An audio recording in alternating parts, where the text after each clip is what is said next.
A pancada insistente na porta do meu apartamento no coração do Bairro Alto, em Lisboa, arrancou-me do sono profundo às 3 da manhã. Polícia. Sr. Alexandre Mendes Silva, abra imediatamente. Temos um mandado de prisão por assédio sexual contra o seu colega Rafael Oliveira. Meu coração parou por um segundo, o sangue gelou nas veias enquanto eu vestia às pressas uma t-shirt amarrotada e girava a chave na fechadura.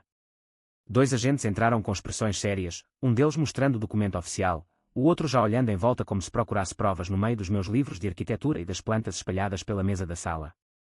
Eu não conseguia acreditar. Rafael? O homem com quem partilhara segredos durante anos, o mesmo que me abraçara na escuridão de um quarto de hotel em Sintra há apenas 2 meses, agora me acusava de algo tão grave. Sentei-me no sofá, as mãos tremendo, enquanto eles liam os direitos e me algemavam com um clique frio que ecoou mais alto que qualquer sino da igreja próxima. O Bairro Alto acordava lá fora com os primeiros elétricos rangendo nos carris, mas para mim o mundo tinha parado. Enquanto o carro da polícia descia a Rua da Bica, eu revia mentalmente os últimos dias, a discussão acalorada no escritório, quando lhe pedi pela milésima vez que parasse de fingir, que assumisse connosco o que éramos. Ele respondera com raiva, olhos baixos, dizendo que a família nunca aceitaria, que o pai dele, um conservador de Aveiro, cortaria tudo se soubesse. Eu não imaginava que o medo o levaria tão longe. No posto, o inspetor Cardoso, um homem de meia idade com bigode grisalho e olhar cansado, sentou-se à minha frente na sala de interrogatórios pintada de cinzento. Conte-me tudo, Sr. Mendes. O Sr. Oliveira apresentou queixa ontem à tarde, alegando que o senhor o pressionou fisicamente após uma reunião de projeto, que o tocou de forma inadequada no elevador da empresa.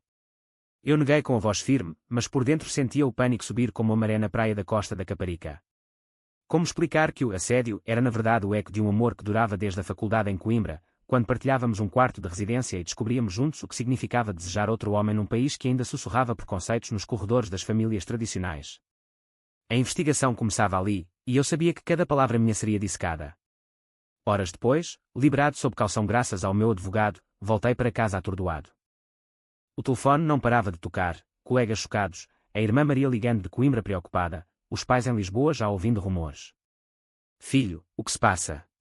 Diz que não é verdade, pediu a mãe com voz trêmula.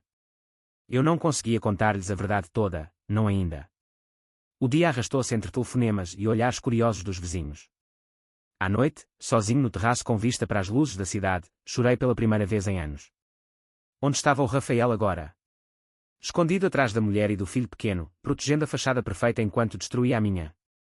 O sono não veio. O amanhecer encontrou-me já de pé, decidido a lutar. A polícia ia investigar, e eu ia provar que era inocente, mas mais que isso, ia enfrentar os demónios que me mantinham preso há tanto tempo. A jornada começava ali, no fundo do poço, e eu não sabia que a luz viria de onde menos esperava.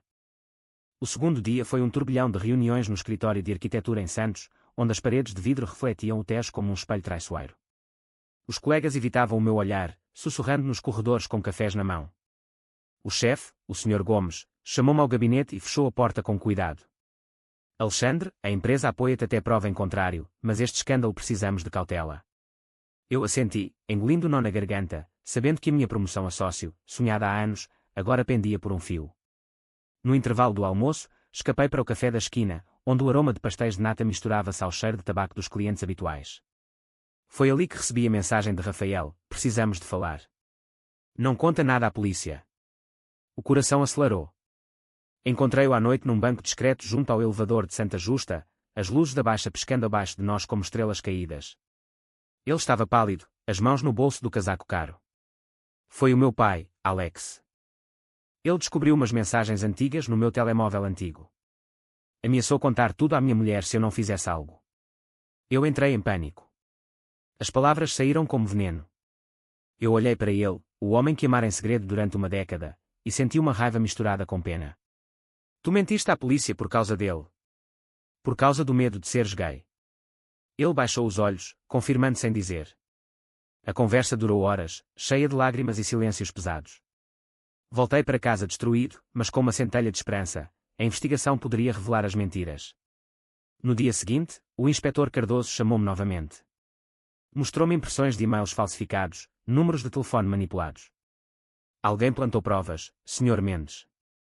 Vamos aprofundar.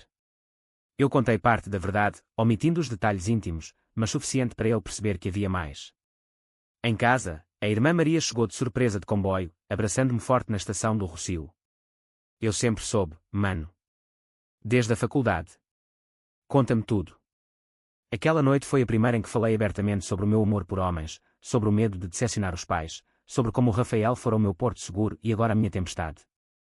Maria ouviu, chorou comigo, e prometeu ficar ao meu lado. O fim de semana trouxe um pouco de ar, um passeio pelo Parque das Nações, onde casais de todas as formas caminhavam de mãos dadas sem medo. Vi um casal gay rindo junto à água e senti inveja misturada com determinação. Eu merecia aquilo também. A investigação avançava devagar, mas cada depoimento meu fortalecia-me. Rafael evitava-me no escritório, mas eu via o remorso nos seus olhos quando cruzávamos no corredor. A crise interna crescia, seria capaz de perdoar? De seguir em frente sem esconder quem era? As noites eram longas, cheias de memórias de Coimbra, das risadas escondidas, dos beijos roubados atrás das bibliotecas antigas.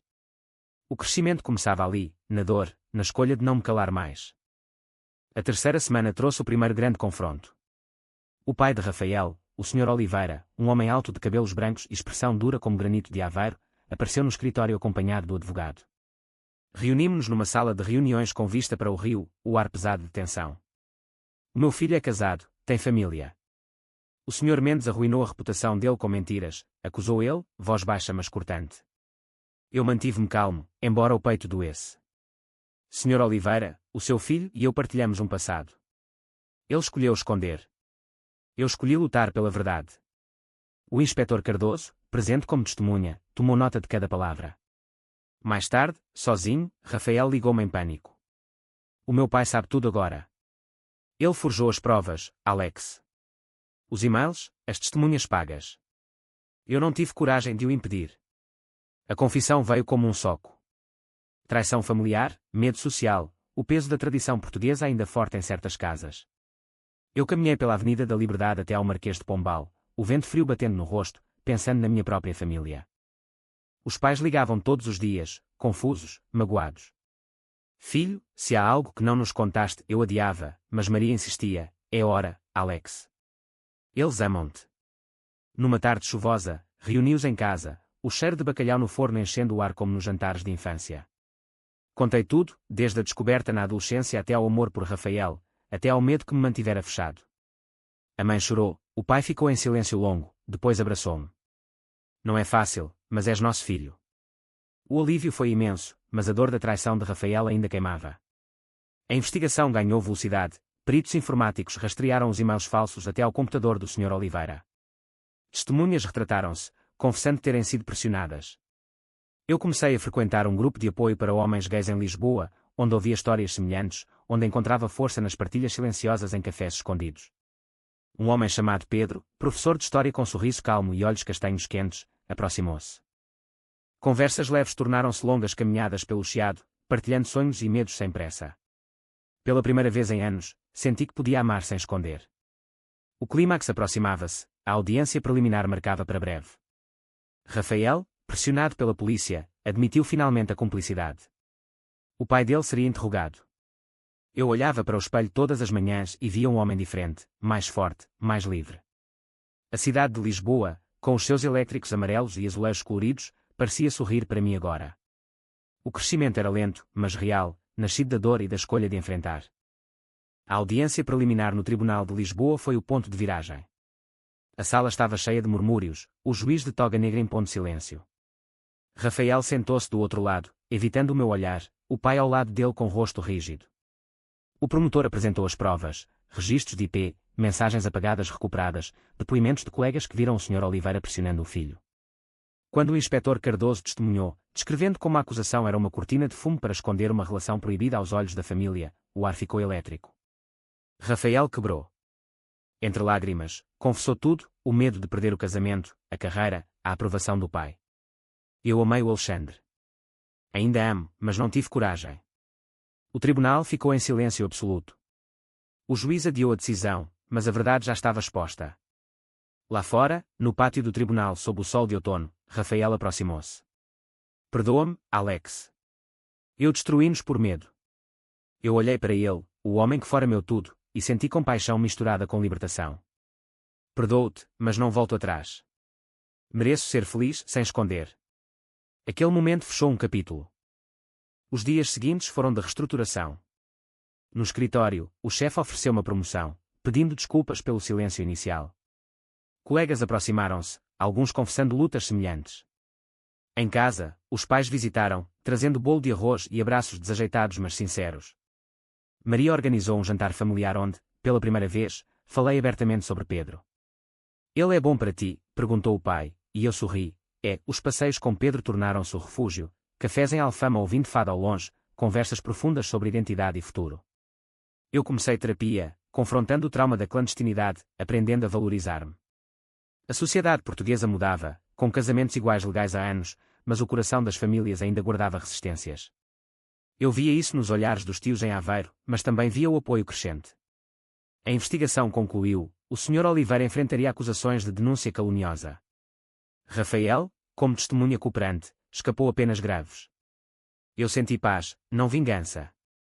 O outono deu lugar ao inverno, com luzes de Natal iluminando a baixa. Pela primeira vez, decorei o apartamento com Pedro, rindo enquanto pendurávamos enfeites. O amor nascia novo, sem sombras. O crescimento era visível, eu falava em conferências sobre inclusão na arquitetura, inspirando jovens. A jornada emocional chegava a um equilíbrio, mas ainda havia camadas a descascar. O inverno trouxe as festas de família em Lisboa, onde pela primeira vez levei Pedro como meu companheiro. A mesa estava posta com bacalhau e vinho do Douro, risos misturando-se ao cheiro de castanhas assadas. Os pais receberam-no com cautela inicial, mas o pai dele, um homem de poucas palavras, acabou por perguntar sobre os seus livros de história. A mãe sorriu quando Pedro ajudou a lavar a louça. Maria piscou-me o olho do outro lado da sala. Foi um marco. No trabalho, o projeto grande para o novo museu em Belém avançava, e eu liderava a equipa com confiança renovada.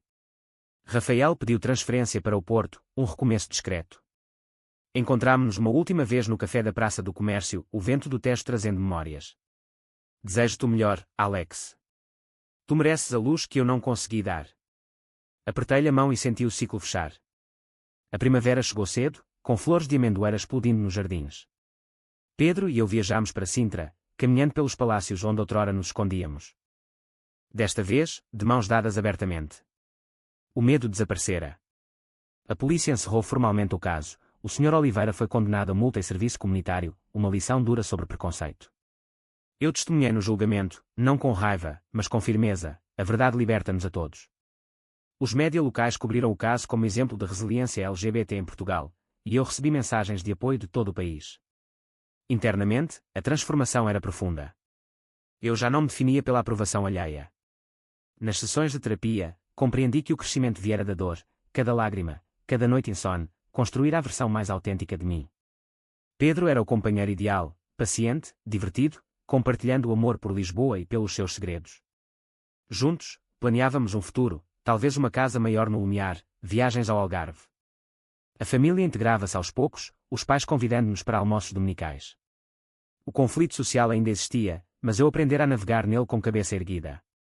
Um dia, no mirador da Senhora do Monte, vendo a cidade estendida como um tapete de telhados vermelhos, Pedro disse: "Estou orgulhoso de ti." Eu beijei-o ali, ao vento, sem medo. A jornada de amadurecimento aproximava-se do fim, mas novas páginas esperavam. O verão trouxe a celebração final. No dia do meu aniversário, organizei uma festa no terraço do apartamento, com vista para o castelo de São Jorge iluminado. Amigos, família, colegas, Pedro ao meu lado servindo vinho verde fresco. Rafael enviou uma mensagem simples: "Feliz aniversário. Seja feliz." Eu sorri, perdoando de coração. A noite foi cheia de risos, música fada ao fundo, histórias partilhadas sem máscaras. A mãe dançou com Pedro, o pai conversou sobre futebol e política. Maria abraçou-me forte: "Tu mudaste-nos a todos." No final, quando os convidados partiram, Pedro e eu ficámos sós, o céu de Lisboa estrelado acima. Abraçámo-nos longamente, o mar distante sussurrando promessas. A acusação falsa que quase me destruíra tornara-se o catalisador da minha liberdade. Eu crescera, não só como homem gay, mas como ser humano inteiro, capaz de amar, de perdoar, de escolher a verdade. A cidade que me vira cair agora via-me voar. Meses depois, num fim de tarde dourado junto à Torre de Belém, com o vento salgado do Tejo no rosto, Pedro ajoelhou-se e pediu-me para partilhar a vida para sempre. Eu disse sim, lágrimas de alegria correndo. O anel simples brilhou ao sol, símbolo de um amor conquistado com dor e coragem. A família celebrou conosco, amigos aplaudiram. A sociedade, pouco a pouco, aceitava. Eu olhava para trás e via o rapaz assustado que fora, e orgulhava-me do homem que me tornara. A jornada emocional completara-se, de crise de identidade à plena aceitação, de traição à aliança verdadeira, de solidão ao companheirismo profundo. Lisboa, com as suas colinas e luzes, testemunhara tudo. E eu, finalmente livre, estava pronto para o que viesse.